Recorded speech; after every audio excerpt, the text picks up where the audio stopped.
అయ్యా అవి పగిలిపోయిన బాణలని లేదు, అది పనికిరాని బాణలని చెప్పలేదు. ఆయన చెప్పినట్టుగా ఆ బాణలు నీళ్ళతో నింపారు. నింపగానే ఆ బాణలో నీళ్లు వెలిసిపోవడం కానీ కారిపోవడం కానీ జరగటంలా.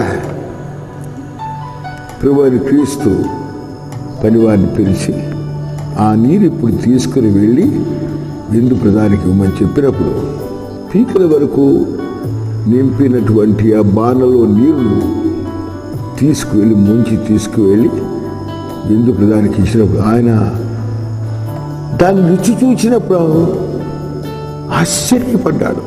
జనులు విందులో అందరూ ఇదేంటి, ఇంత మధురమైన ద్రాక్షరసం ఇంకా నీ ఉంచుకుని ఉన్నావా? వాడుక ప్రకారం బావుగా తెలివిగా ఉన్నప్పుడు మంచి ద్రాక్షరసం పంచుతారు, మత్తుగా ఉన్నప్పుడు జబ్బురసం పంచుతారు. నువ్వైతే ఆఖరి వరకు మంచి ద్రాక్షరసం ఉంచుకుని ఉన్నావు అని చెప్పి ఆ పెళ్లి కుమార్ని పొగిడినట్టుగా చూస్తున్నాం. ఈ పగిలిపోయిన తొట్లు, పనికిరాని తొట్లు, ఇవి నాడు అద్భుతముగా నీరు నిలవడమే కాదు, నీటిని ద్రాక్షాసముగా మార్చగలిగిన తొట్లయిపోయాయంటే